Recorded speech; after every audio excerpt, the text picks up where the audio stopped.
Hello. Good evening guys. Ayan, ito yung gift na to. Binigay sa akin ng aking daughter-in-law. Ayan, si Laika May Larsa Bueno. Ayan, ngayon siya dumating sa araw na ito parang magbigay sa akin ng gift for Valentine's. Ayan.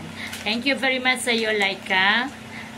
Sana ikaw ay magiging mabuting bata pagdating ng panahon, ikay maging masayang pamilya, magkaroon ka ng pamilyang masaya at masagana.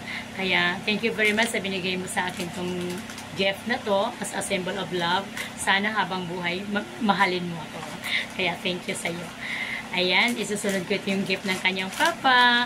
Alam nyo guys, itong papa niya, sa tagal na ng panahon talaga may pinagsamahan kami. Pero, mayroon kaming respeto sa isa't isa. Hindi kami tulad ng ibang nagkaroon ng mutual understanding na medyo hindi nagkabastusan. Pero kaming dalawa, hindi namin ginawa yung hindi dapat. Kaya thank you very much sa iyo, love, sa yung gift na to para ito yung simbolo mo sa pagmamahal mo sa akin. Alam ko yun. Kaya lang, siyempre may gap tayo. Hindi pa pwede. Kailangan natin ituwid muna natin yung ating mga dapat ituwid.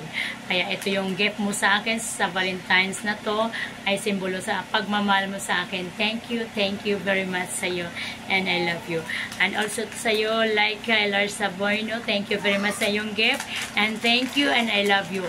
Ay, mahal ko kayong dalawa ni Papa nyo. Thank you very much. And happy Valentine's. Yan, thank you.